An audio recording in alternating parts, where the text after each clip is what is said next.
এই তো দেখেন সৌদি আরবের এটাকে বলা হয় মাহবাজ জয়া। এটা ভাঙ্গা রয়েছে দেখেন এই যে। এখন এটা কিভাবে বের করা হবে এটা আমি দেখাবো। এগুলো আপনাদের কাছে যদি বাই চান্স ভাঙে তাহলে এরকম একটা হেক্স বুলেট নেবেন। হেক্স বুলেট নিয়ে এই দেখেন এই যে পোষাবেন।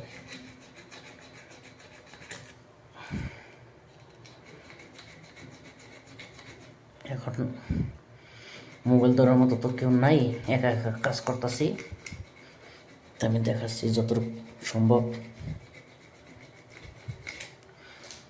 নিচে কাটা শেষ, এখন এই উপরে দুই জায়গায় কাটবেন, দুই জায়গায় কাটলেই যথেষ্ট।